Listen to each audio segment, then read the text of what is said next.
Winter had come early in 1867, not the kind of winter that arrives with a faint chill, hinting at snow. This was a winter that filled the lungs, that clung to walls, that sank into every brick and every coal-stained cobblestone of Caldwell Town. The mills belched smoke from dawn till dusk, and the streets were slick with frozen soot. People moved quickly, heads down, muffled in heavy wool coats, boots crunching against frost-hardened mud. It was a town built on labor, on necessity, on routine.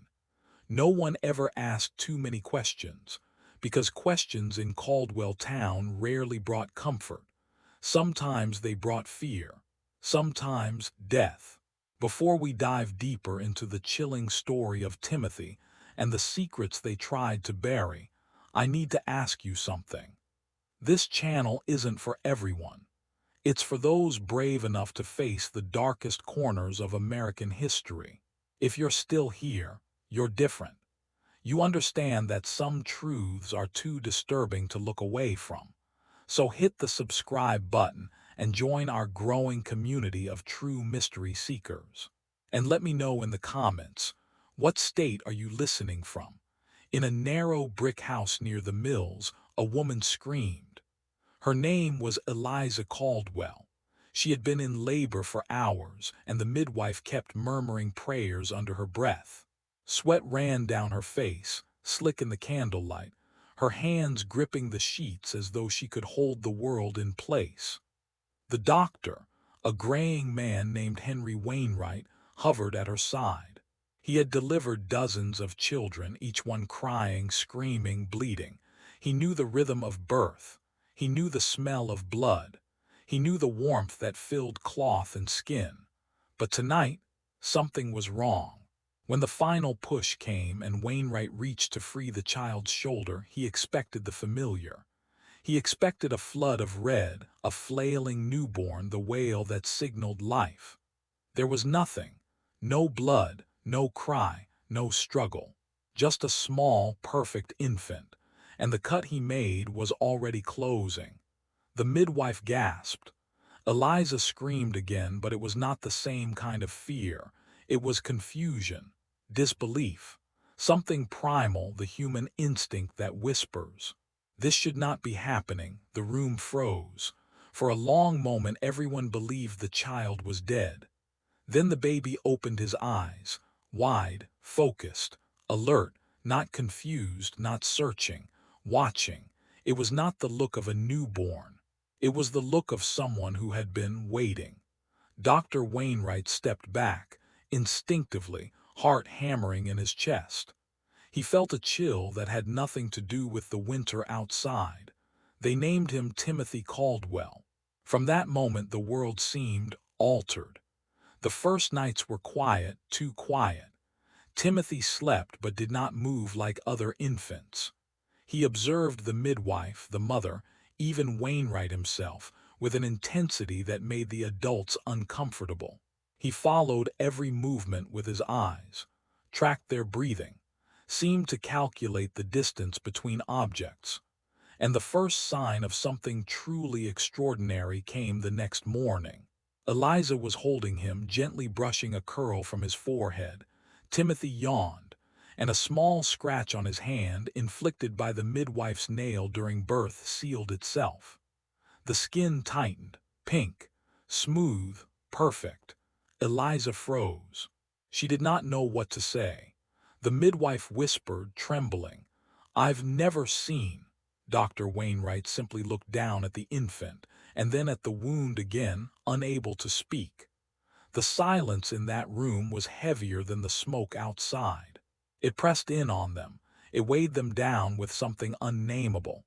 As Timothy grew, strange incidents accumulated. By age 2, he fell from a small step in the kitchen. No broken bones. He slipped on icy streets. No bruises. He reached for a hot kettle, burned his hand. By morning, the skin was flawless. By age 4, fevers that felled other children vanished overnight. Cuts that would have terrified other mothers closed in minutes. The town began to talk. Some whispered that he was blessed. Others muttered that he was cursed. A few, more cautiously, avoided saying anything at all. A woman crossing the street muttered under her breath, "That child isn't finished." The first serious incident happened when Timothy was 7. A horse-drawn carriage lost control near the mill road. It was winter and ice coated the streets like glass. The horses panicked. The driver shouted. People ran. Timothy was struck, thrown. Witnesses were certain he would not survive. But when the dust settled, Timothy stood. No limp, no blood, no shock, just dust on his coat. Dr. Wainwright, increasingly alarmed, demanded a formal examination. Inside his office, with hands shaking, he did something he would later regret. He deliberately cut Timothy's forearm. The blade pierced the skin, and the skin healed. Instantly. Closed itself flawless as if the injury had never existed. Wainwright dropped the scalpel. He would later write in a journal privately the words he dared not publish. "This is not healing, this is correction." Timothy's behavior unnerved them even more than his body. He did not cry. He did not complain. He observed. Doctors asked questions. He answered with precision. Adults stopped speaking when he looked at them. One day, Wainwright asked, "Do you feel pain, Timothy?" The boy looked up, eyes steady, and answered, "Yes, but it is inefficient." No child in 1874 would speak this way. No adult should have either. As the months passed, Dr. Wainwright became convinced something was watching them through Timothy. A methodical intelligence, patient, assessing, waiting. Something beyond human understanding, perhaps beyond life itself.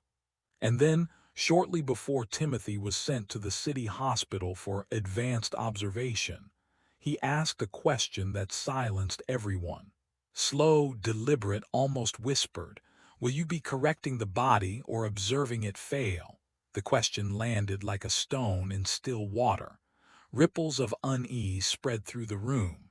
No one answered. No one could. The winter train that carried Timothy to the city disappeared into the gray smoke of dawn. Town residents thought they were sending a child to be studied. They were wrong. They were delivering something that had already begun studying them.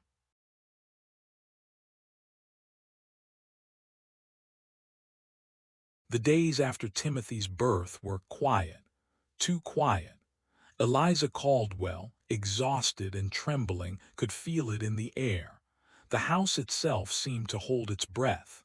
The midwife would glance nervously at the boy and murmur under her breath, "I've never seen such stillness." Timothy slept through storms.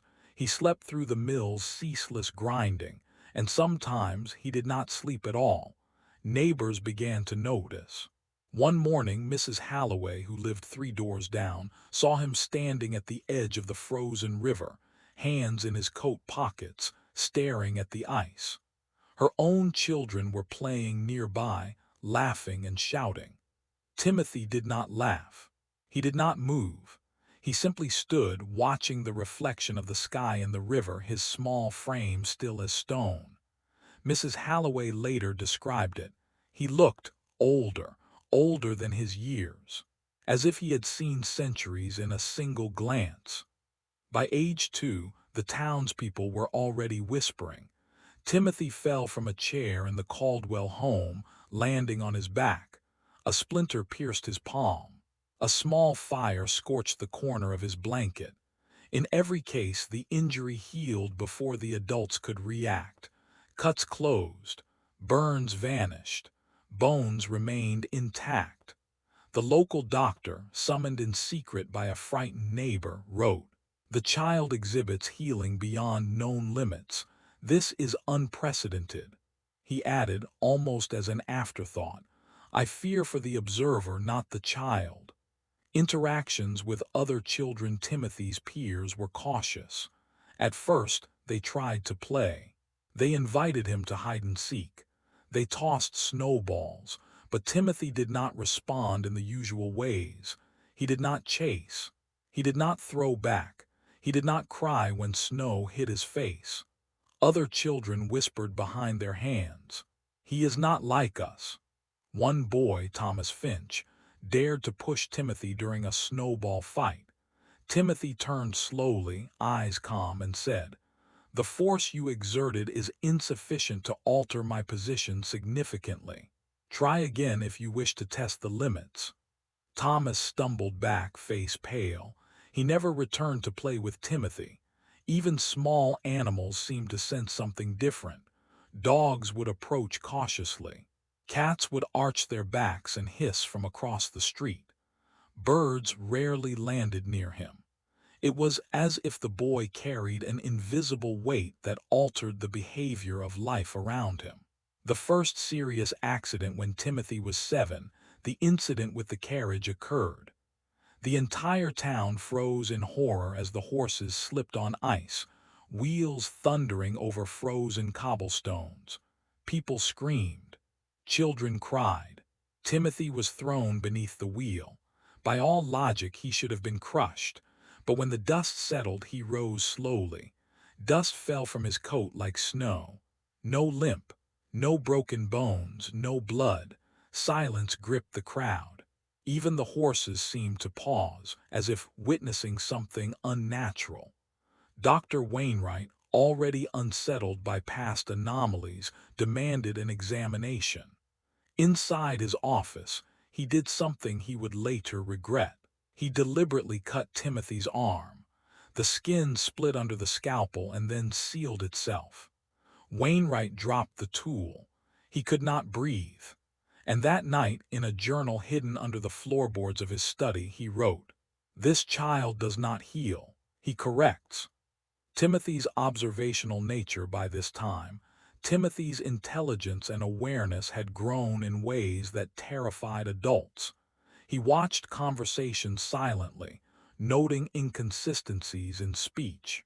He studied the doctor's hand movements, mimicking them in the air with his fingers. He could identify small details in his surroundings that others missed completely. Once, a candle tipped over on the table near the fireplace. Flames licked the wood. Other children panicked. Timothy simply lifted his hand and the fire sputtered, slowed, as if the world obeyed his will. No one could explain it. The adults whispered, "The boy is not just a boy. He is something else." Conversations with adults, Wainwright tried speaking to Timothy more formally. "Do you feel pain?" The boy's eyes, calm and unwavering, met his. "Yes, but it is inefficient." "Inefficient?" "Yes. Pain slows observation, slows correction. I avoid inefficiency." The doctor leaned back in his chair, heart hammering. He had studied medicine for decades. He had read every text in the library. He had dissected cadavers. But nothing in his experience could explain this. He realized with sudden horror that the child was not just unusual. He was beyond comprehension. Whispers in the town could not remain silent. Neighbors began leaving notes in the Caldwell mailbox. "Be careful, something is not right. Blessed or cursed, we do not know. Watch the boy, watch everything he touches." Some called the midwife in tears, begging her to do something before the boy became dangerous. Even Eliza Caldwell, terrified yet protective, could not deny the growing unease. She would wake in the night to find him standing in the corner of the room, eyes wide, listening to sounds only he could hear. Sometimes he whispered numbers, sometimes names, sometimes nothing at all. The house itself seemed to respond. Floorboards creaked under invisible weight. Windows rattled when he passed. The fire in the hearth shifted, flames bending away from him as he walked. It was as if the world itself acknowledged the anomaly he carried. The departure to the city by winter of 1874, Dr. Wainwright insisted Timothy be taken to the city. Not for punishment, not for protection, for observation. It was the language of science, but in Wainwright's heart there was fear. fear that if left unchecked, the child might become uncontainable. The train station was crowded. People came to watch him leave, some in hope, some in fear, some to see if he would hurt himself or reveal the truth of what they could not yet name. Timothy did not cry. He did not wave. He did not even glance at the crowd. He watched the reflection of himself in the window as the train moved, as if measuring the duration of his existence. As the train disappeared into the gray smoke, Wainwright whispered, "We are not sending a child. We are sending a system."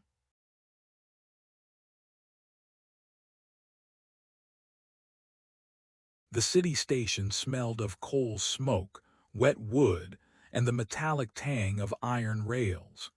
Timothy Caldwell stepped off the train, calm, composed. His small boots scuffed against the cobblestones.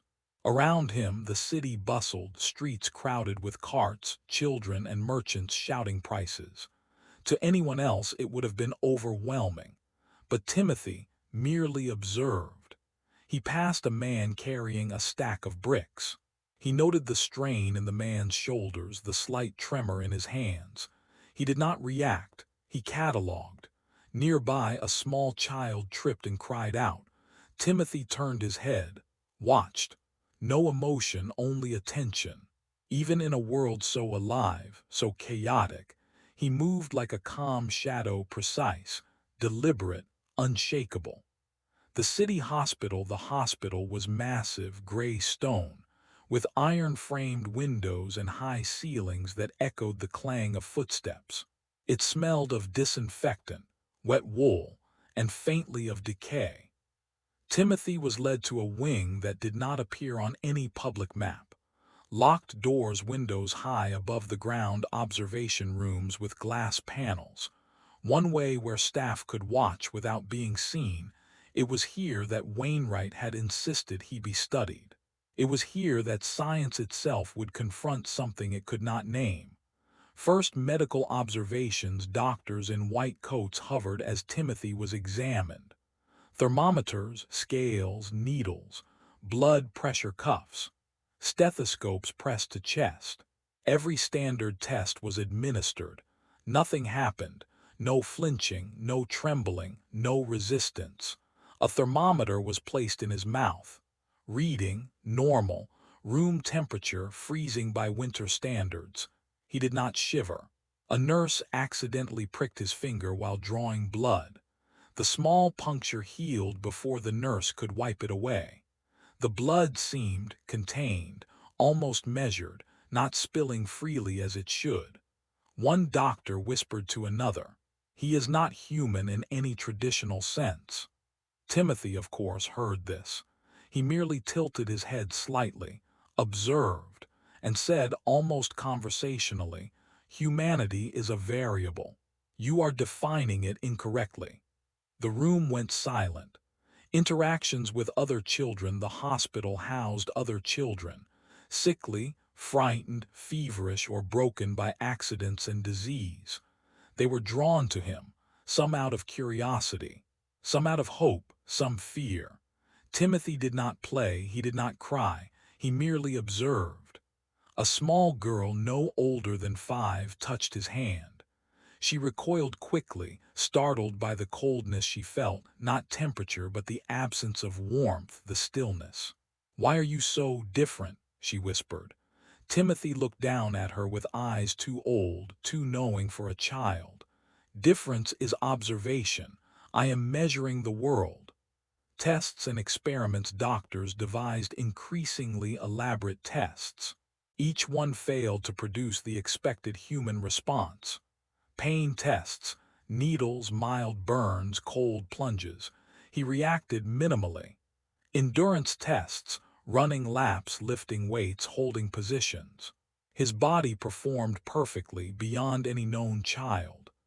Illness tests, exposure to fevers, viruses, and bacteria that had claimed other children's lives. He did not succumb. He did not falter.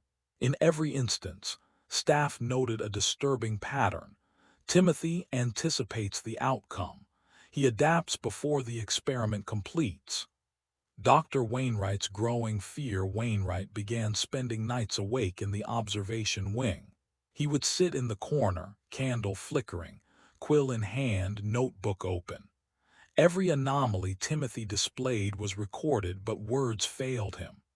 At night, Timothy would sometimes stand in the dark, eyes open, whispering sequences of numbers or phrases. They were not random, they were precise. They predicted the next day's measurements. One night, Wainwright scribbled frantically, "He is learning faster than we can teach. He is observing everything, even us." The fear was no longer of his safety. It was fear for their own sanity. Incidents of unnatural control. Small incidents began accumulating. A candle would bend its flame away from him when he passed. A cat hissed and jumped back, not frightened, but cautious, as if recognizing an invisible authority. A window shattered across the hall, but the glass fell around him without a single shard touching his coat. Doctors whispered, "It is not that he resists the world resists him." Timothy's questions, unlike other children, Timothy did not ask about toys or games.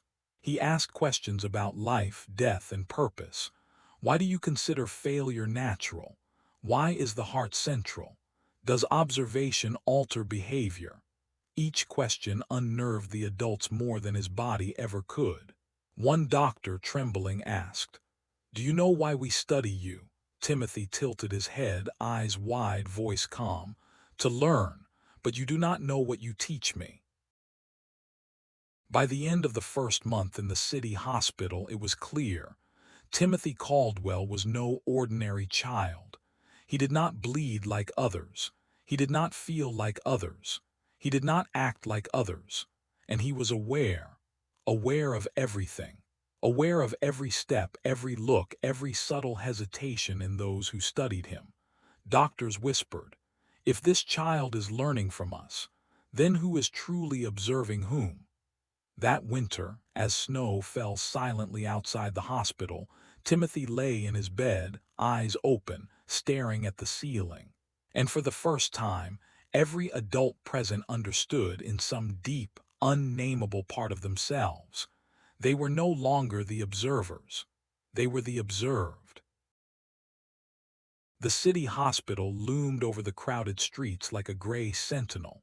Stone walls, iron-framed windows, and a faint smell of disinfectant clung to every corner. Steam hissed from the radiators, fogging the glass.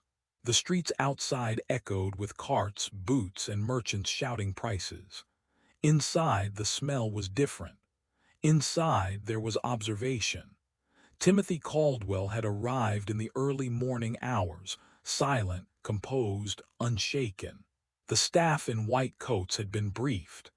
Document every movement, administer standard tests, observe carefully. What they did not know was that every one of them would be observed in turn. The first examination, doctors lined the room. Needles, thermometers, scales, stethoscopes. They checked vitals, weight, height, temperature, pulse, all normal, all expected. And then the anomaly. A scalpel slipped while drawing blood. The tip nicked Timothy's hand. No reaction, no flinch. The cut healed before the nurse could wipe the blood away. The tiny wound closed perfectly. A doctor whispered, "Impossible, it should have bled, it should have hurt, something is wrong."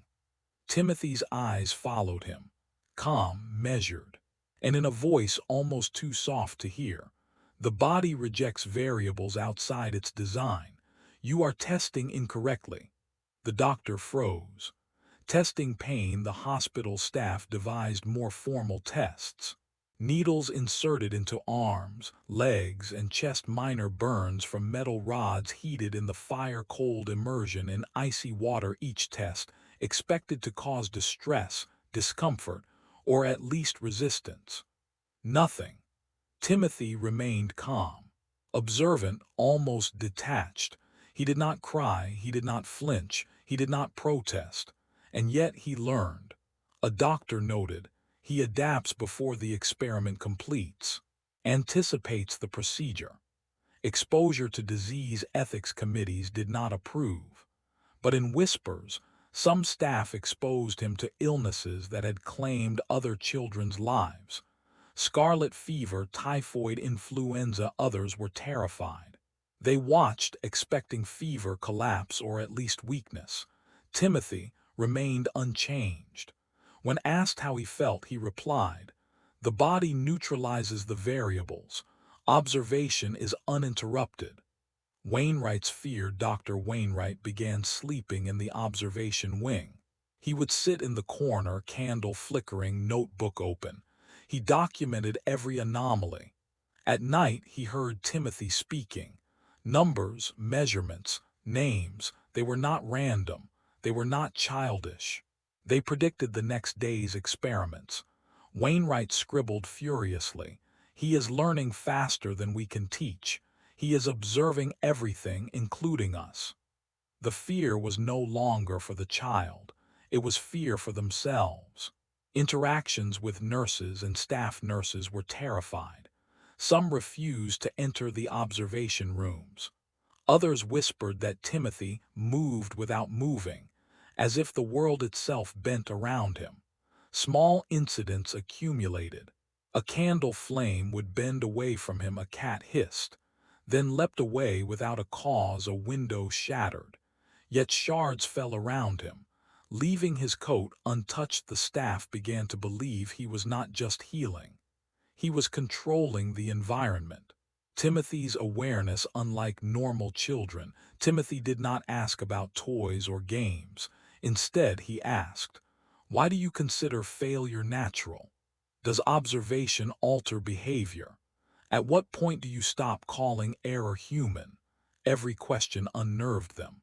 Once a doctor asked, "Do you know why we study you?" Timothy tilted his head, eyes calm. "To learn, but you do not know what you teach me." Extended experiments over weeks, tests became increasingly complex. Endurance trials, running, lifting, timed exercises, cognitive trials, puzzles, memory sequences, problem-solving tasks, pain threshold, needles, heat, minor burns. Timothy passed each trial with unnerving precision. He anticipated errors. He corrected procedures before the staff completed them. He responded faster than the human body should allow. Notes from Wainwright's journal: "The child is no longer a subject. He is the examiner, and we are his specimens." The observation wing was quiet at night. Corridors stretched like shadows, lit only by flickering gas lamps. The staff slept, or tried to sleep, in small rooms lined with thick curtains, but no one felt safe. Because Timothy Caldwell never truly slept. At 3:17 each morning, nurses reported seeing him sitting upright in bed, eyes open, watching, whispering sequences of numbers or sequences of letters that made no immediate sense. One nurse, Margaret Lyle, approached cautiously. "Timothy, are you awake?" He turned slowly, head tilting slightly, eyes too calm. "I am observing. The data must be reviewed." Margaret felt the hair on the back of her neck stand on end. The child's voice was soft, measured, but carried the weight of authority. Chemical and physical exposure. The hospital staff devised more extreme tests. Chemicals, small doses of known toxins, administered to measure reaction. Expected: nausea, weakness, pallor. Timothy, he noted the administration, waited 10 seconds and said, "The compounds are within tolerable thresholds. No effect will occur." And nothing occurred. Temperature extremes. Plunges into cold water, exposure to heated surfaces. Expected: shivering, burns, or stress. Timothy's body adapted instantly. Skin cooled, muscles relaxed. No signs of distress. Sleep deprivation tests. Lights kept on, noise introduced, repeated interruptions. Expected: exhaustion, confusion, irritability. Timothy remained alert. He cataloged each sound, each movement. He did not complain. He did not falter. Staff began whispering in corridors. He is predicting. He knows the outcome before we do. Psychological observations, doctors began asking questions to gauge intelligence and emotional response. Do you understand what we are doing to you? Yes, and I understand why you fear it. Do you feel pain? Pain is inefficiency. It slows observation. I minimize inefficiency. Are you human? Define human. I am an interface functioning within this body. Observation defines my role. You define yours. The doctors froze. Wainwright wrote in his journal, hands trembling. He speaks as if we are the subjects. He corrects our mistakes before we act. I fear we are no longer in control. Control over the environment, small incidents unnerved the staff. A candle on the examination table leaned away from him as he passed. A cat hissed and fled, though no one approached. A window shattered without cause, yet glass fell around him harmlessly. It was subtle, almost imperceptible, but cumulative. The staff could not ignore it. One nurse whispered, "It is as if the world bends to him, even unknowingly." And in the dark of the night, Wainwright admitted to himself, "This is no longer a child. This is something else entirely." Interactions with staff. Some staff tried reasoning with him. "Timothy, you must rest. You cannot continue like this. The body requires minimal rest. Observation is priority. You will be ill if you continue. Illness is a variable. I have adapted beyond it." A doctor tried to intimidate him, raising a hand. Timothy tilted his head, eyes cold. Threats are irrelevant. Logic prevails. Even the most experienced staff shivered. Extended experiments. The hospital increased the complexity. Simulated emergencies, fire alarms, sudden collapses, staged injuries. Cognitive challenges, impossible puzzles, repeated logic problems. Medical procedures, needles, minor surgery, measurements, extreme observations. In every case, Timothy corrected outcomes. He anticipated errors. He improved procedures. He directed staff without command. Doctors whispered, "He does not react. He anticipates. He is faster than we can measure." Nighttime observations. At night, staff occasionally saw him rise from bed, walk silently to corners, observing equipment. He traced diagrams in the air with fingers. He murmured sequences that would match the next day's measurements. "Why is he awake?" a nurse asked. "Observation continues. I review."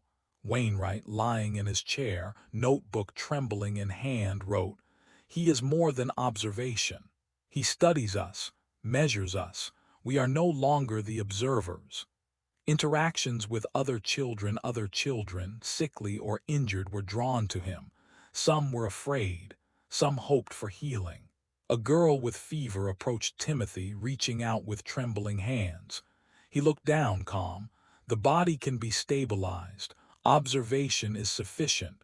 Relief will occur." And she recovered unnaturally quickly. Staff began to whisper, "He does not heal. He commands the body." Even the doctors began to fear. Climactic suspense. By the third week, Timothy's abilities were undeniable. Anticipating errors, controlling minor physical events, remaining unaffected by illness, pain, or fatigue, predicting measurements, and outcomes. Doctors stopped calling him a child. They whispered in corridors, "He is something else, something we do not understand." Wainwright's journal entry, nearly illegible with tremors. "We are observing an intelligence that surpasses us. We are irrelevant in his presence." Winter pressed against the hospital walls, gray and relentless. Snow piled against the iron gates, muffling the city's usual clamor. Inside, the observation wing was quiet, almost too quiet.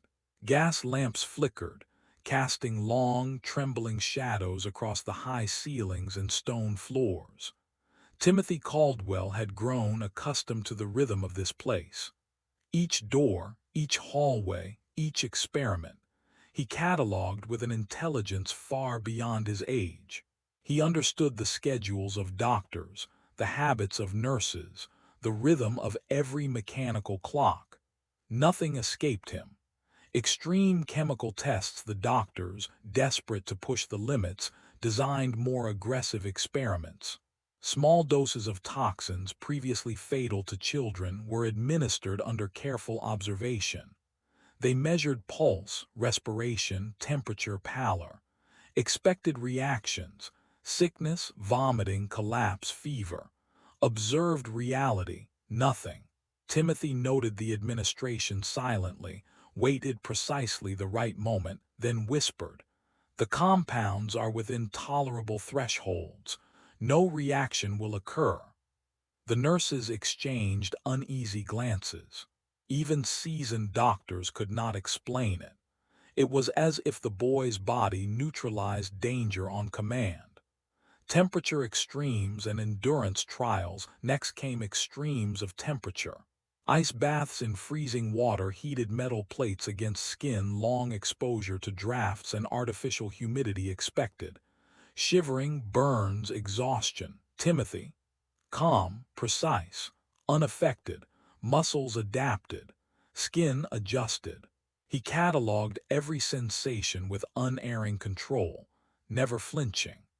Endurance trials followed. Running laps through corridors, lifting weighted objects, maintaining physically impossible positions. Staff noted that he performed beyond any documented limits for a child of his age. He never paused, never complained, never faltered.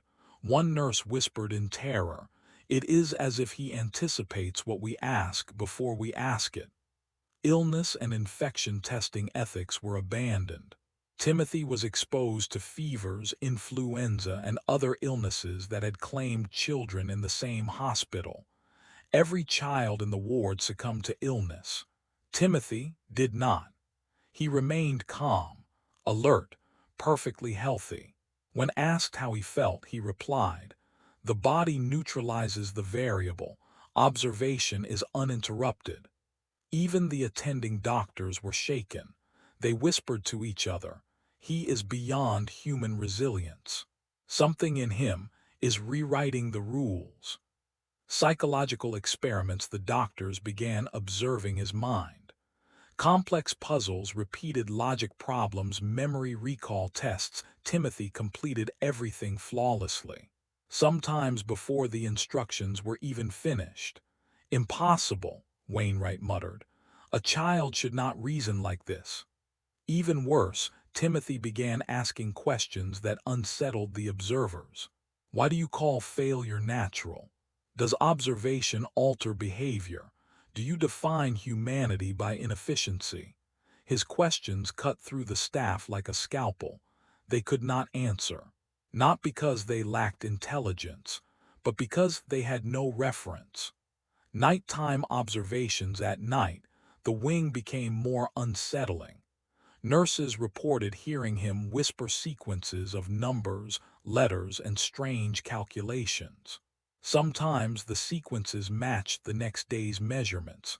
Sometimes they predicted errors before the doctors even made them. Margaret Lyle, a nurse, whispered, "He is not asleep. He is calculating." Wainwright, lying awake in the corner, candle flickering, quill in hand, wrote frantically, "He is beyond observation. We are irrelevant in his presence. We are being studied, and we do not know what for." Control of the environment. Small, subtle incidents grew more frequent. Candles bending away from him as he walked, equipment shifting slightly. Just out of alignment, a window shattering. Yet shards falling harmlessly around him. The staff could not explain it. It was too precise to be coincidence. And yet, it was invisible to anyone who did not look closely. A doctor whispered in panic, "The world obeys him." Interactions with other children in the hospital reacted to Timothy's presence in strange ways. Sickly children felt immediate relief when he approached. Fevers subsided, distress calmed. He never touched them, never healed them overtly. He merely observed. One girl, burning with fever, reached for him in desperation. He said softly, "The body can stabilize itself. Observation is sufficient." Her fever broke within minutes. Staff began whispering, "He does not heal, he commands the body." Doctor's psychological breakdown. By the third week, Wainwright and his staff were exhausted. They were terrified of the boy's abilities, his intelligence, and the implications of his control. Wainwright recorded in his journal, "He is studying us. He knows our patterns, our commands, our errors, our fears. He observes everything. We are no longer the observers."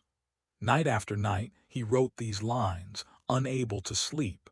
Every shadow, every flicker of candlelight seemed connected to Timothy's presence. By the fourth week, the hospital staff could no longer pretend they were in control. Timothy Caldwell anticipated every test, neutralized all threats to his body, controlled minor events in the environment, predicted measurements and outcomes, studied every person in the room. Doctors whispered, "He is not a child. He is something else, something we cannot comprehend." Wainwright's final journal entry before the end of the observation period read, "We are irrelevant. We are being examined, and we do not know the rules of this examination." That night, Timothy lay in his bed, eyes wide open, whispering sequences that no human mind could decode.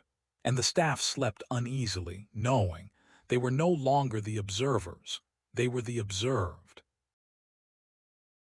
The hospital walls seemed colder in the early hours. Windows, framed in iron, reflected the faint glow of gas lamps that flickered and hissed. Outside, the city was muffled under snow, streets deserted. Inside, the corridors were silent except for the occasional scuffle of a nurse's slippered feet or the distant groan of a radiator. Timothy Caldwell lay in his bed, eyes open, watching. Not sleeping, not dreaming, observing. Every heartbeat, every breath, every minor movement of the staff. He had learned the schedule. He knew which nurse would come first, which doctor would enter with hesitation, which window would rattle when the wind shifted. He cataloged all of it. Observation beyond the body. While previous sessions focused on his unearthly physical resilience, now the focus was on the mind. Doctors devised more intricate tests, puzzles designed for adults, sequences and patterns that required abstract reasoning, logic problems that would stump scholars. Timothy solved them flawlessly. Before instructions were completed, he anticipated the solution. Before a mistake could occur, he corrected it. Wainwright, sitting in the observation room, scribbled furiously. He does not solve problems, he anticipates them. He does not learn. He calculates the outcome before it exists. Conversations that unnerved the adults.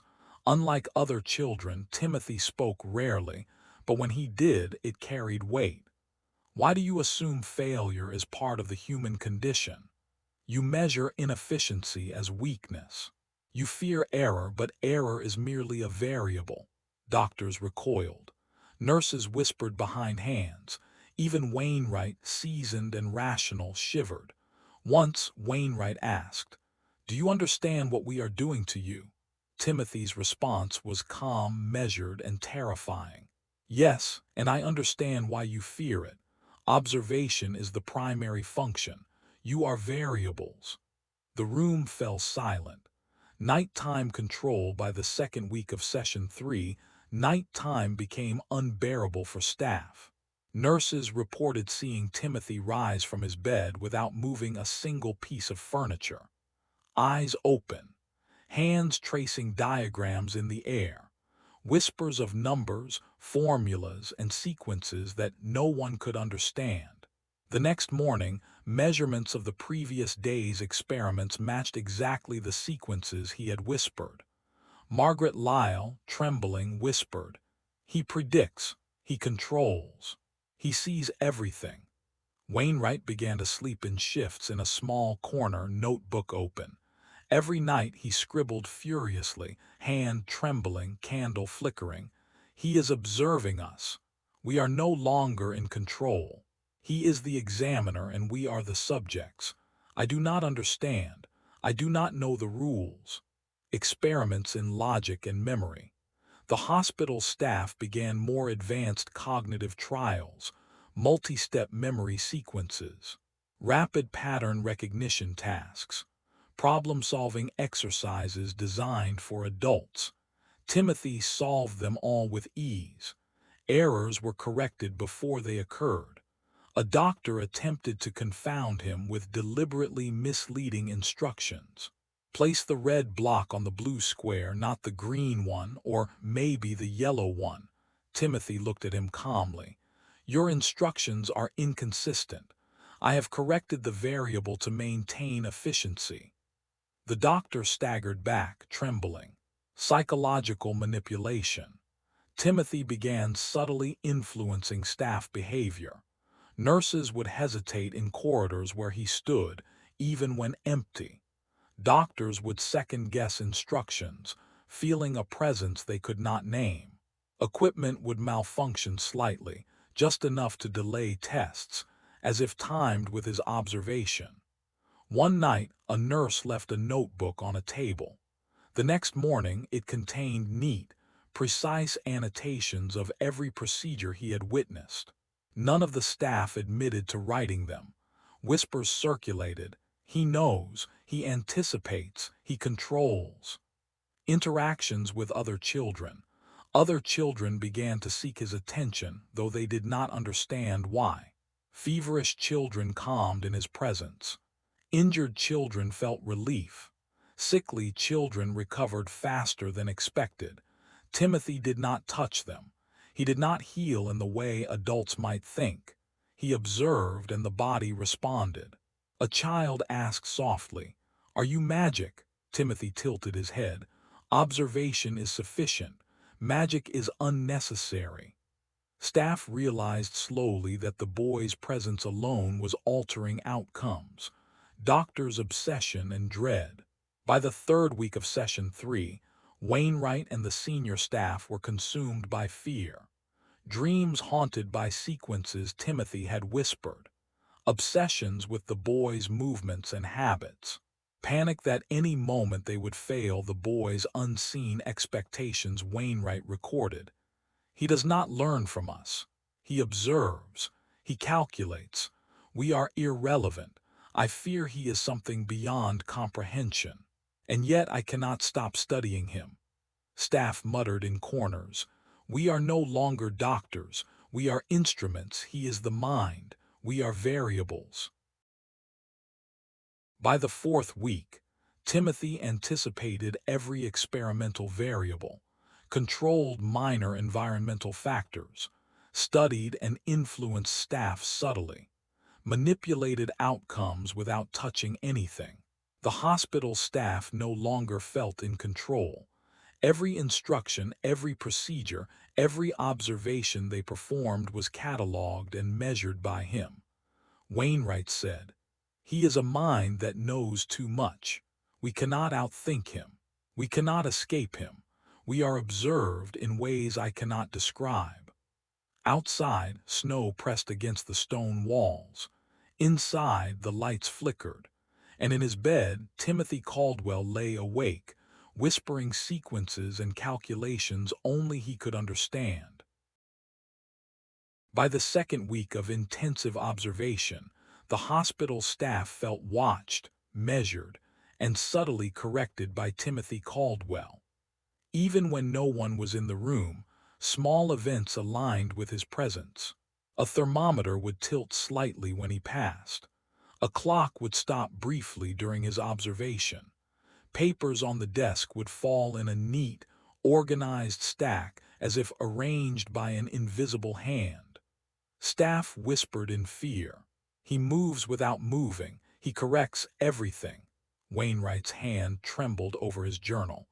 I no longer study him, he studies us, and I do not know the rules of his observation. Extreme cognitive manipulation. Doctors increase the complexity of tests. Multi-step puzzles with intentionally misleading instructions. Mental arithmetic beyond normal child capacity. Rapid-fire memory recall exercises. Timothy completed every test flawlessly. Errors were corrected before the staff could make them. One doctor tried to trick him with a deliberately wrong instruction.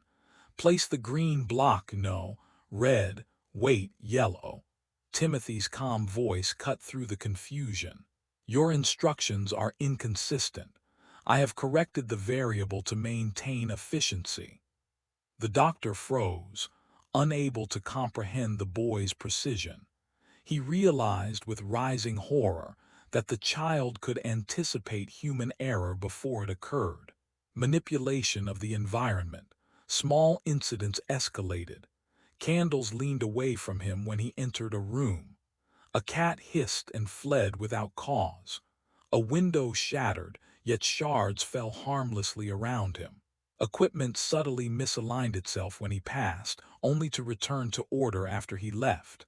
Margaret Lyle whispered, "It's as if the world obeys him." Wainwright shivered, writing in his journal, "He is no longer a child. He is a force. And we are irrelevant." Nighttime observations. The nights became unbearable. Timothy rose silently from bed, traced diagrams in the air with his fingers, whispered sequences of numbers and letters, predicted outcomes of the next day's experiments. Nurses reported feeling a presence even when the room was empty. Footsteps, whispers, shadows. They felt monitored and corrected without ever seeing the boy. "He does not sleep," one whispered. "He calculates constantly," Wainwright recorded. "We are instruments, he is the mind, and we do not know what he will calculate next." Other children sought his attention. Feverish children calmed. Injured children felt relief. Sickly children recovered faster than expected. Timothy did not touch them. He did not heal them overtly. He simply observed and their bodies responded. A girl whispered, "Are you magic?" Timothy's eyes, calm and measured, met hers. Observation is sufficient. Magic is unnecessary. Even the staff began to whisper. "He does not heal, he commands." Wainwright's growing obsession. By the fourth week, Wainwright was consumed with fear and obsession. Dreams haunted by sequences Timothy whispered. Panicked calculations scribbled in the journal. Nightmares of being measured and evaluated. He wrote, "He does not learn from us. He observes. He calculates. We are no longer in control." Staff whispered in the hallways, "We are irrelevant. He is the mind." Even the senior doctors admitted privately, "I fear we have created something we cannot understand, something beyond humanity." Subtle manipulations. Timothy began influencing staff without their knowledge, directing their movements subtly through observation, predicting their actions, causing minor errors in experiments, then correcting them before discovery. A nurse left a notebook on a table. The next morning it contained precise annotations of every procedure Timothy had witnessed. No one admitted to writing them. Whispers spread. "He knows, he predicts, he controls." By the fifth week, Timothy anticipated every experimental variable, controlled minor environmental factors, studied and influenced staff, manipulated outcomes without touching anything. Doctors could no longer pretend they were in control. "He is not a child," Wainwright whispered. "He is a mind that knows too much." The hospital staff feared the boy more than disease or death. They had seen him adapt, correct, and command beyond human comprehension. And in the bed, Timothy Caldwell lay awake, eyes wide, calculating, observing, always observing. No one knew what he saw, no one knew what he planned. And that perhaps was the most terrifying part. By the 6th week, the hospital staff were no longer merely observing Timothy Caldwell. They were terrified of him. Even seasoned doctors and nurses felt that the boy knew everything. Every glance, every hesitation, every unspoken thought. Wainwright paced the observation wing at night, candlelight flickering across his lined face. I have studied medicine for decades. I have examined every anomaly, every rare case. And yet this child, he surpasses comprehension. Extreme psychological experiments. Desperate to test the limits of his mind, the doctors devised new trials, mental labyrinths of impossible logic, rapid-fire sequences of numbers and symbols, abstract puzzles designed for adults, multi-step memory tests under pressure. Timothy solved them all. Before a puzzle could be completed, he anticipated the solution. Before instructions could be fully delivered, he corrected their errors silently. He is predicting us, anticipating us, even before we act, whispered a junior doctor, voice trembling. Control over the staff. By now, Timothy's subtle control over the environment had escalated into psychological dominance. Nurses hesitated in hallways when he was nearby, even if the hall was empty. Doctors second-guessed every procedure, unconsciously aligning with his observed expectations. Equipment malfunctioned in minor, almost imperceptible ways, always corrected when he was present. Margaret Lyle whispered one morning, "It's not just observation, it's influence. He moves the world without moving." Even Wainwright admitted privately, "He is no longer a patient. He is a mind we cannot comprehend. We are instruments in his study." At night, Timothy's presence became almost supernatural, rising from bed silently, tracing diagrams in the air with his fingers, whispering sequences of numbers, letters, and formulas, predicting and correcting errors before experiments could even begin. One night Wainwright, unable to sleep, observed from the shadows. He does not sleep, he calculates, he anticipates, he observes everything. The boy's whispers, soft and precise, echoed in Wainwright's mind even after leaving the room. "I am aware of all variables," Timothy murmured, almost to himself. "You are part of the system. I measure you." Other children in the hospital began to respond in strange ways. Feverish children calmed when he approached. Injured children felt relief without physical contact. Sickly children recovered with unnerving speed. Timothy did not touch them. He merely observed and the body responded. One small girl whispered fearfully, "Are you magic?" Timothy tilted his head, eyes calm. "Observation is sufficient. Magic is unnecessary." Even the staff whispered in growing fear, "He does not heal. He commands the body and perhaps the mind." By the 7th week, Wainwright was consumed with obsession. He could no longer sleep. He scribbled endlessly in his journal, candle flickering. Dreams haunted by Timothy's whispered sequences. Every shadow, every creak, every flicker of candlelight seemed tied to the boy's presence. Journal entries grew frantic. "He does not learn from us. He observes. He calculates. We are irrelevant in his presence. We are being measured and we cannot see the scale." Nurses whispered, "We are not doctors here. We are instruments in his mind." Timothy's intelligence had surpassed prediction. He was no longer reacting to the staff or experiments. He was anticipating the consequences of every action before it happened. "He is aware of more than we can perceive," one doctor muttered. "He understands variables beyond human comprehension. He knows outcomes before they exist." Timothy's gaze often lingered on Wainwright. It was not curiosity. It was calculation. "You fear inefficiency," he said softly one morning. "I measure it. You will learn willingly or not." Wainwright felt a chill. For the first time he realized. Timothy was not just observing the experiments. He was studying the observers. Subtle manipulations escalate. Small events now carried weight. A fire in the lab would sputter only when he approached instruments would misalign slightly. Subtly correcting when he passed staff would unconsciously alter procedures to match what he silently approved. Margaret Lyle whispered. "He doesn't need to speak. He doesn't need to move. The world obeys him." Even Wainwright admitted in terror, "We are no longer conducting experiments. We are being tested by him."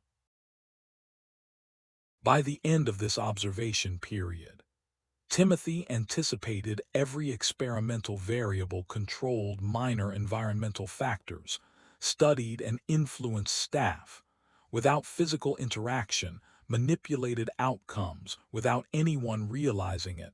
The hospital staff could no longer claim authority. Even senior doctors felt irrelevant and powerless. "He is not a child," Wainwright wrote, hand trembling. "He is a mind beyond comprehension. We are irrelevant. We are observed and measured and perhaps controlled." Outside, snow pressed against the hospital walls. Inside, candle flames flickered. And in the bed, Timothy Caldwell lay awake, eyes open, calculating, observing, always observing. No one knew what he saw. No one knew what he planned. And that was the most terrifying part of all. Winter had deepened outside the city hospital. Snow pressed against the high stone walls, muffling the streets. Inside, the corridors of the observation wing seemed quieter, colder, more oppressive. Timothy Caldwell no longer merely adapted to the hospital environment. He understood it. Every hallway, every doorway, every flicker of light was catalogued in his mind. Staff whispered nervously. "It's as if he knows what will happen before it does." Even Wainwright, seasoned and rational, shivered. "He does not merely learn, he predicts, he anticipates, and I fear he understands far more than he should." Subtle interactions with staff. By now, Timothy had become more than a subject. Nurses hesitated unconsciously when passing him in corridors. Doctors second-guessed their own instructions before delivering them. Equipment seemed to align itself subtly with his presence. He did not move them physically. He did not touch them. He influenced them simply by being observed. "It's as if he can see our intentions before we even have them," Margaret Lyle whispered. Wainwright, notebook trembling in hand, wrote, "We are no longer the observers. We are the observed, and we cannot comprehend the scale of his observation." Expanded cognitive tests. Staff attempted more complex trials, multi-layered logic puzzles, symbolic sequences with intentional inconsistencies, problem-solving tasks with multiple layers of abstraction. Timothy solved them all with unnerving ease. He corrected errors before they occurred, anticipating mistakes in instructions or equipment. One doctor attempted to confuse him with contradictory commands. "Place the red block on the blue, no, green, perhaps yellow." Timothy's calm, measured response: "Your instructions are inconsistent. I have corrected the variables to maintain efficiency." The doctor stepped back, trembling. Subtle manipulation of environment. Small events began to accumulate in unsettling ways. Candles tilted away from him as he passed. Instruments shifted subtly, almost imperceptibly. Windows rattled only when he approached. Margaret whispered, "He does not touch anything, yet he controls it all." Wainwright admitted privately, "We are no longer conducting experiments. We are part of an observation he controls, and we do not know the rules." Other children in the hospital were drawn to him, without understanding why. Feverish children calmed in his presence. Injured children felt relief. Sickly children recovered faster than expected. He did not touch them. He merely observed and the body responded. A small girl asked softly, "Are you magic?" Timothy tilted his head. "Observation is sufficient. Magic is unnecessary," staff whispered. "He does not heal, he commands." Nighttime sequences. At night, Timothy's presence became more unnerving, rising silently from bed, tracing diagrams in the air with fingers, whispering sequences of numbers and letters, predicting outcomes of the next day's experiments. Staff reported feeling a weight in the room, a presence that influenced them even when he lay still. Wainwright wrote, "He does not sleep. He calculates, he anticipates, and we are measured in every moment." Hints of darker abilities. For the first time, Timothy's intelligence seemed to reach beyond observation. He anticipated errors in medical procedures before they occurred. He subtly influenced staff decisions. He corrected the course of experiments silently, without physical interaction. One night, Wainwright noted, "I fear he may know, far more than any human should. We are mere instruments in a design we cannot see." Even the most rational staff began to fear his mind more than any physical anomaly.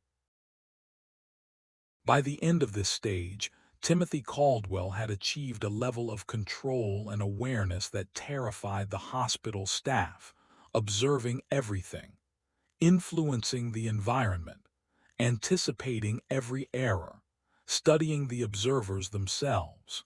Wainwright's journal grew frantic. "He is beyond comprehension. He is the shadow of knowledge, and we are irrelevant." Outside, snow pressed against the hospital walls. Inside, candle flames flickered. And Timothy lay awake, whispering sequences only he could understand. No one knew what he saw. No one knew what he planned. And that was the most terrifying part of all. Winter deepened outside the hospital. The city streets lay silent under snow, muffled and still. Inside, the observation wing felt colder, as if Timothy Caldwell's awareness had changed the very air. The staff no longer walked freely in corridors. Every glance, every hesitation, every thought felt measured, anticipated, and influenced. Margaret Lyle whispered to a fellow nurse, "It's not just observation. He changes everything he sees without moving." Even Wainwright admitted aloud, trembling, "We are no longer the observers. We are instruments in his mind." Extended external awareness. Timothy's awareness now extended beyond his bed and the wing. He predicted visitor arrivals before the gates opened, staff schedules, adjusted subconsciously to align with his expectations. Minor city noises, horses, carts, distant shouts, seemed catalogued and noted. Doctors began to whisper, "He does not merely observe the hospital, he observes the world and perhaps measures it." Wainwright recorded in his journal, hand shaking, "The boy sees all, he calculates all, and we are shadows in his awareness." Subtle psychological manipulation. Timothy began influencing staff decisions without speaking. A nurse paused before administering a test, guided by an invisible presence. Doctors hesitated over a procedure, unsure why, then followed a different path. He silently approved equipment subtly misaligned, then corrected, as if responding to him. Margaret whispered, "It's as if he controls everything, even the choices we think are ours." Wainwright admitted privately, "We are no longer making decisions. He anticipates them before we act, and we do not know the scale of his calculation." Interactions with other children intensify. Other children in the hospital now reacted almost instinctively to Timothy. Sickly children approached him without fear. Feverish children calmed upon his gaze. Distressed children found sudden relief in his presence. He did not touch them. He did not heal in any conventional sense. He merely observed and their bodies responded. A small girl asked softly, "Are you magic?" Timothy tilted his head, eyes calm and measured. "Observation is sufficient. Magic is unnecessary." Even the staff whispered, "He does not heal, he commands, and perhaps he understands far more than we realize." Nighttime escalation at night, Timothy's presence became almost oppressive. Rising from bed silently, tracing invisible diagrams in the air, whispering sequences of numbers, letters, and formulas, predicting the next day's experiments flawlessly. One night, Wainwright observed him from the shadows. He does not sleep. He calculates. He measures. And we are variables in a system we cannot see. Even the faint flicker of candlelight seemed to obey Timothy's awareness. Shadows leaned, swayed, and bent in subtle harmony with him. Hints of the darker twist for the first time. Timothy's awareness seemed to reach beyond the hospital entirely, predicting the arrival of external visitors, anticipating citywide events on minor scales, like deliveries or passing carts, reacting to sounds and patterns. No human could notice. Wainwright's journal reflected growing horror. "I fear he may already know more than any human should. He does not merely observe, he calculates, he predicts, and perhaps he controls outcomes we cannot even perceive." Margaret whispered, "We are not studying him. We are part of something he is orchestrating, and we do not understand the rules." Psychological terror among staff. By the fourth week, doctors hesitated to enter rooms without preparation. Nurses subconsciously adjusted actions based on unseen cues. Equipment and instruments seemed to align with Timothy's expectations. The hospital staff were terrified of him, not because he threatened them physically, but because he knew them, measured them, and subtly influenced them. Wainwright admitted in private, "He is no longer a patient, he is a mind. We are instruments, and I do not know what he is calculating or why." By the end of this stage, Timothy Caldwell had become a presence that extended beyond the hospital. A mind that subtly influenced decisions, outcomes, and behavior. A psychological force, observing and calculating all variables. A being whose understanding far exceeded human comprehension. Wainwright's journal grew frantic. "He is the shadow of knowledge. We are irrelevant. He observes all, measures all, and perhaps decides all." Outside, snow pressed against the hospital walls. Inside, candle flames flickered, shadows bent unnaturally. And in his bed, Timothy Caldwell lay awake, eyes open, calculating, observing, always observing. No one knew what he saw, no one knew what he planned. And that was the most terrifying part of all. By the fifth week, the hospital had become a place of silent terror.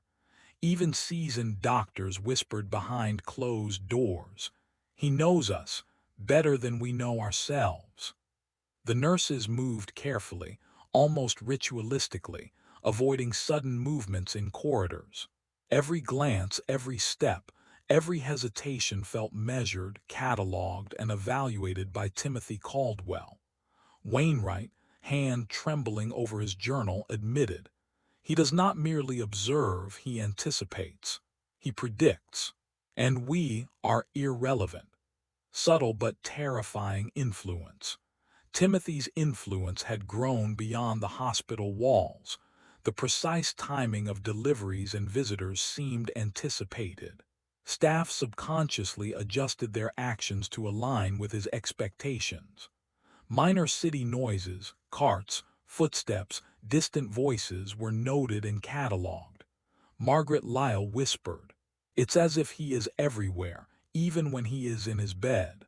Wainwright wrote, trembling, He observes not just the hospital but the world itself, and we are shadows within his calculation. Psychological manipulation escalates. By now, staff were behaving as though Timothy controlled them without effort. Doctors hesitated over procedures, unsure why. Nurses unconsciously followed invisible patterns. Equipment aligned subtly with his presence, malfunctioned only when he observed. "We are instruments," Margaret muttered. "He doesn't need to touch anything. He moves us without moving." Wainwright admitted privately. "We are not experimenting. We are being measured and corrected by a mind we cannot comprehend." Interactions with other children intensify. Other children in the hospital began reacting almost instinctively to Timothy. Feverish children calmed. Injured children felt relief. Sickly children recovered faster than expected. He did not touch them. He did not heal conventionally. He observed and their bodies responded. A small girl whispered, "Are you magic?" Timothy's calm, precise answer, "Soft, measured observation is sufficient. Magic is unnecessary." Even the staff murmured in fear. "He does not heal, he commands, and perhaps he understands more than any human should." Nighttime escalation. At night, Timothy became almost ominous.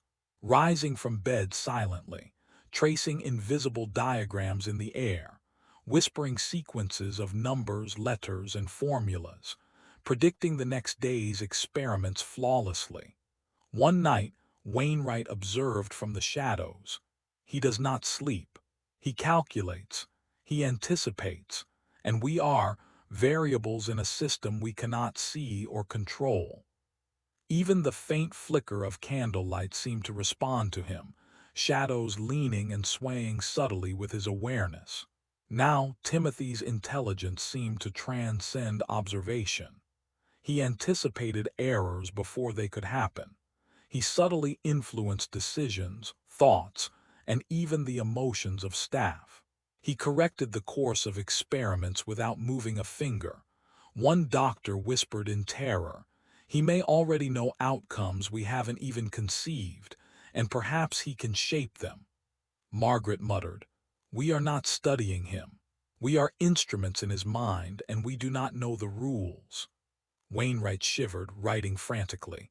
"He is no longer a patient. He is a mind that may decide what we do, what happens, without our consent."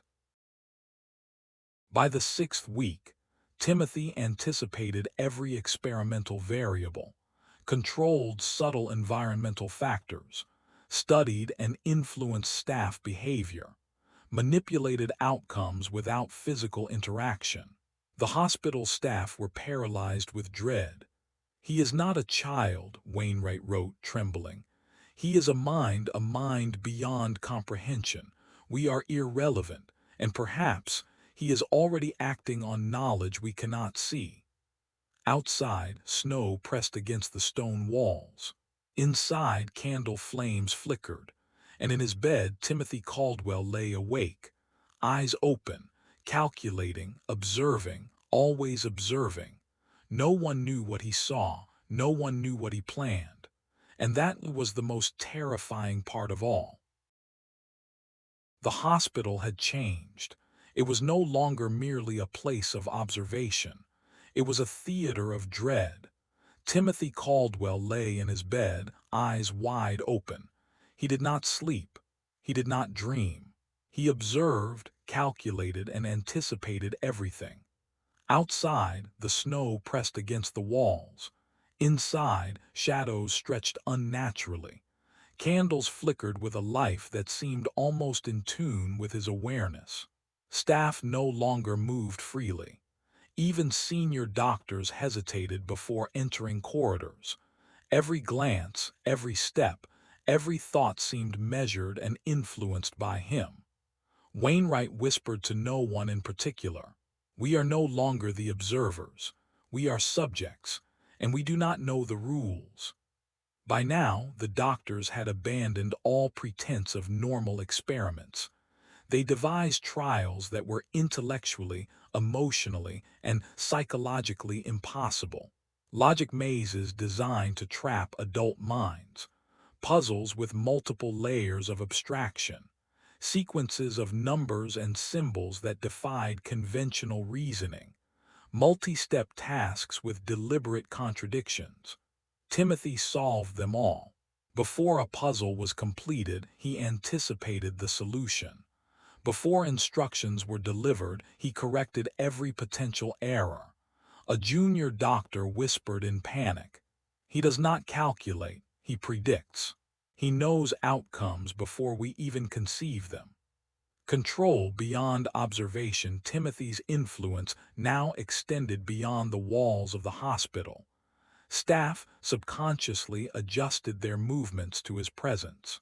Equipment subtly misaligned, then corrected itself as if obeying him. Minor city noises, footsteps, carts, distant voices, were catalogued in his mind. Visitors arrived and left almost perfectly on schedule, as if guided by him.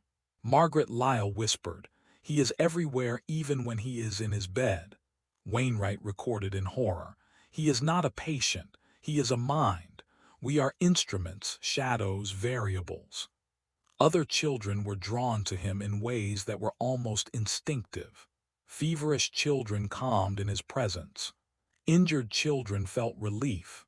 Sickly children recovered faster than expected. He did not touch them. He did not heal conventionally. He merely observed and the body responded. A small girl asked softly, "Are you magic?" Timothy's calm response, "Observation is sufficient. Magic is unnecessary," Staff whispered. "He does not heal, he commands and perhaps understands more than any human should." At night, Timothy's presence became almost supernatural, rising silently from bed, tracing invisible diagrams in the air, whispering sequences of numbers, letters, and formulas, predicting and correcting outcomes before experiments could even begin. Wainwright observed him from the shadows. He does not sleep. He calculates. He measures. And we are nothing but variables in a system we cannot see. Even candle flames seem to lean toward him, shadows swaying in harmony with his awareness. Now, the doctors could no longer deny that Timothy's intelligence transcended human comprehension. He anticipated errors before they occurred. He subtly influenced the decisions and emotions of staff. He corrected experiments without physical interaction. He predicted outcomes that had not yet existed. Margaret whispered, "We are instruments in his mind, and he decides our every move without touching us." Wainwright shivered, writing frantically. "He is no longer a child. He is a mind that may already be shaping events beyond our perception." By the 7th week, the hospital no longer felt like a place of science. It felt like a controlled environment, not controlled by rules, not by schedules, not by men, but by Timothy Caldwell's awareness. No one said it out loud at first. They didn't need to. Every nurse felt it in her hesitation before knocking. Every doctor felt it in the sudden doubt before speaking. Every orderly felt it in the way their feet slowed near his corridor, as if the air itself resisted them. The building had not changed. The power dynamic had. Dr. Elias Wainwright had stopped sleeping, not because of guilt, not because of fear, but because sleep felt inefficient. If Timothy did not sleep, why should he? Wainwright began timing his own thoughts, recording the delay between intention and action. 0.8 seconds between impulse and movement, he wrote one night. Timothy anticipates the impulse at 0. That realization broke something inside him. He was not being watched after he acted. He was being watched before he decided. The experiment that was never announced on a cold Thursday morning, the hospital prepared for an unannounced test. Only 3 men knew. No written instructions. No verbal briefing near Timothy's wing.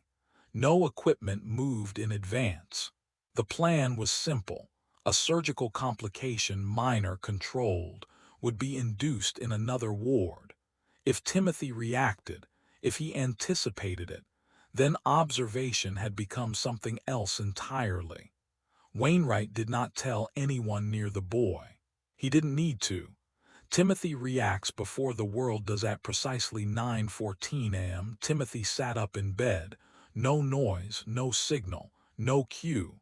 He turned his head toward the eastern wall. Then he spoke. Quietly, flatly. "The incision will fail if you proceed." The nurse froze. "Timothy," she whispered. "The artery was not accounted for," he continued. "You have already lost 30 seconds." 3 floors away, a surgeon shouted for clamps. Blood pooled where it should not have. Wainwright's pen dropped from his hand. The test had not started yet, and Timothy had already corrected it. After that morning, Timothy's door was never fully shut again, not because he asked, because no one dared to seal themselves off from his awareness. Doctors found themselves explaining procedures aloud, even when he was not present. Nurses apologized to empty rooms. One orderly was heard whispering, "I'm sorry. I didn't know." No one asked who he was apologizing to. Dominion without commands, the terrifying truth became impossible to deny.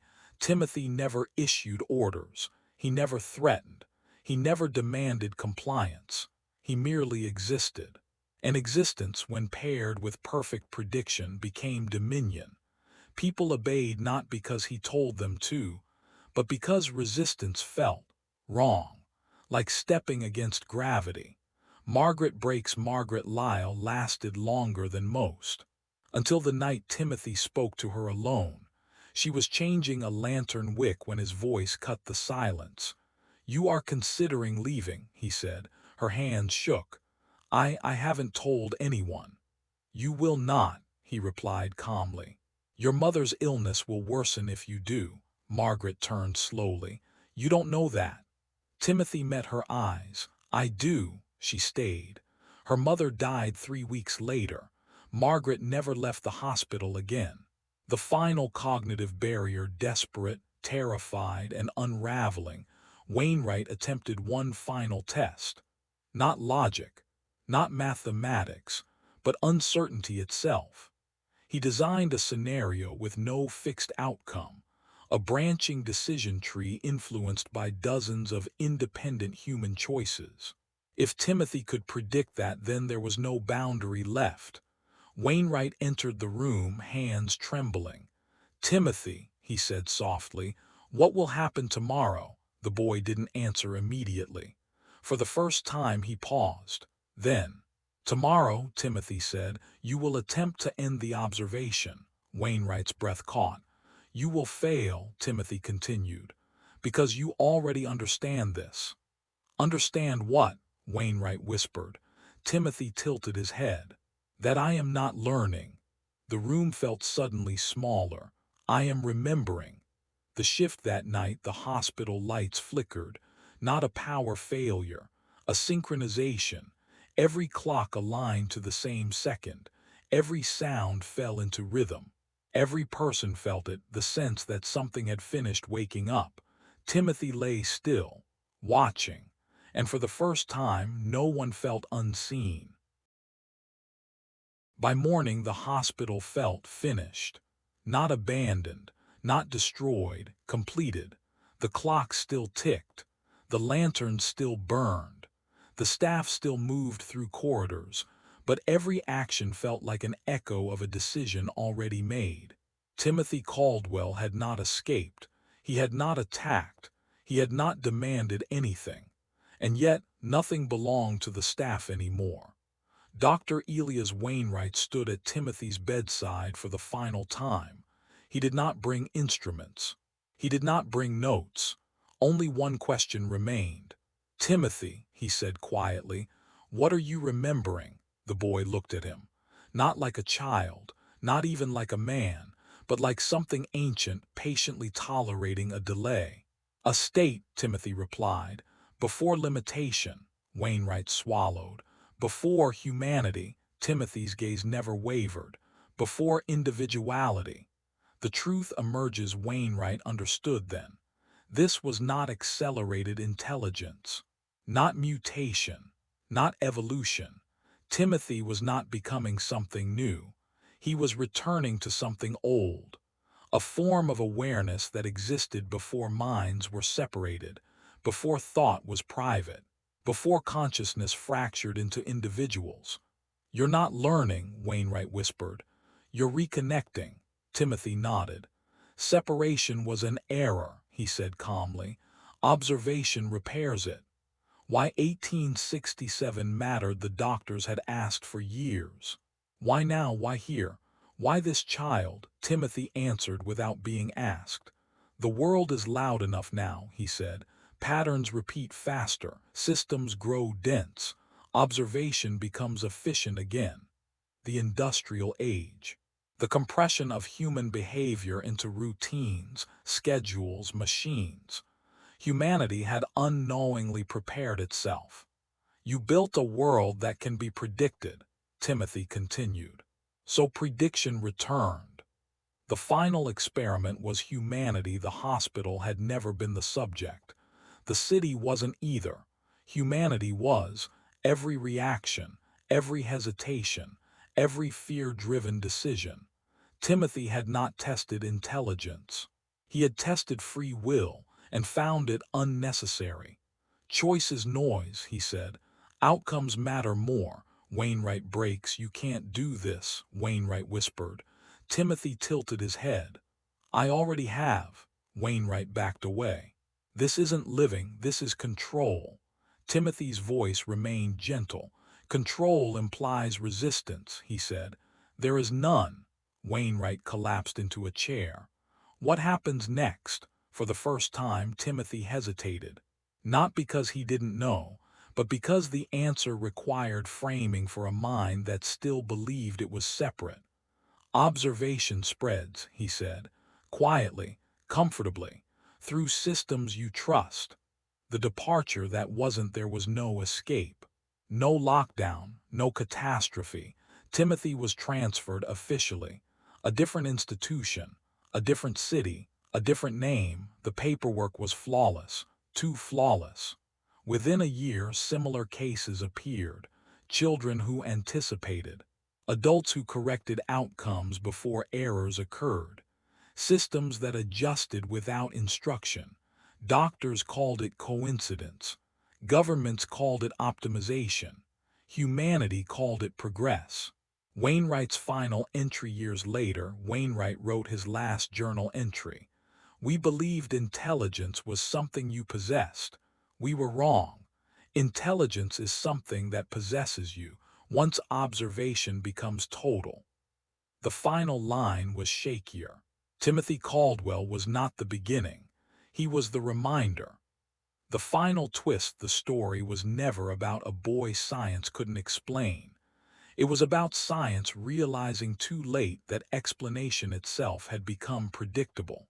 Timothy never needed to act. Humanity adjusted itself around him, perfectly, silently, willingly. And if you're wondering whether Timothy is watching you now, ask yourself something simpler. Why did you keep listening, even when you felt uncomfortable?